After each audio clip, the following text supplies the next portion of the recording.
Welcome guys. It's been 2 to 3 weeks since the Israel-Iran war started, and in our last video we talked about the reason for hostilities between the West and the Islamic regime in Iran, how Ali Khamenei took over power and how he was killed recently in an airstrike in February. Today we'll be talking about the events that have unfolded and a lot of things that have happened in this 2 to 3 weeks time frame.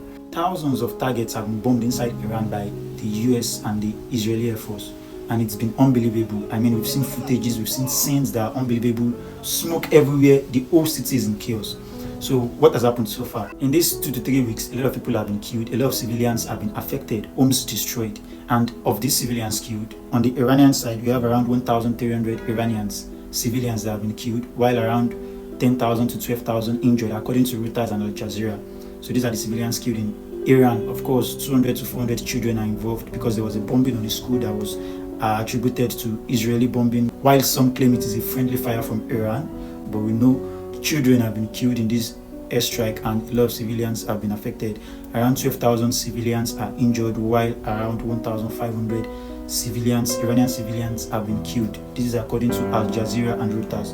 While on the Israeli side, we have around 20 Israeli civilians killed, while around 3,000 to 4,000 civilians injured as a result of Iranian missile debris from the missiles that were intercepted, or the cluster ammunitions. You know, Iran used cluster ammunitions, which is very destructive. So these are the civilian toll deaths from both sides. It is important to let you know that after Ali Khamenei was killed in that airstrike, a week later, Iran was able to appoint a new supreme leader, who happens to be the son of the murdered ex-supreme leader.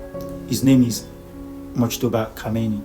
Mojtaba Khamenei is the son of the supreme leader that was killed, Ali Khamenei. It is point noting also that when Khamenei was assassinated, he was killed alongside his wife, who happens to be the mother of Mojtaba Khamenei, his daughter, who happens to be the sister of Mojtaba Khamenei. And also, Mojtaba Khamenei was also attacked in that strike, but he was able to survive because he was not exactly at the building that was struck. It was just around the surroundings. There are rumors that the injuries he sustained in that airstrike have left him unconscious. There are rumors that maybe he has lost his arm, he has lost his leg, he's alive, he's breathing, he's this, he's that. There's a lot of rumors going on, but one thing is certain, we've not seen him since that airstrike. And a few days ago, he gave a speech, but it is not outrightly a speech. It was just a letter that was written on behalf of him to the Iranians to address his people as the new supreme leader. So again, what do you expect from someone whose father was killed, his mother was killed, his sister was killed, his elder brother too has previously been killed? Of course, it will be more extreme. Of course, it will be more of an hardliner. Of course, it will be much more fierce and much more harder. Will go much more harder than his father.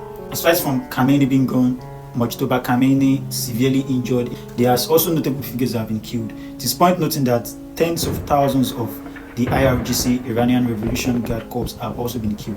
But I'll be mentioning some notable figures that are very important in this war. And most important of them all is Ali Larijani. Ali Larijani is the secretary of the Supreme National Security Council. He's also an hardliner. He's a right man of Ali Khamenei before he was killed.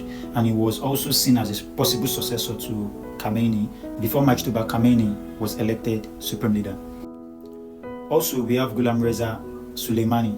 Ghulam Reza Soleimani is the head of the Basij paramilitary force. The Basij force is known for cracking down on protesters. They are mainly created to counter protesters, kill them in their numbers, and crack down on them to suppress protesters and stop people from protesting the regime.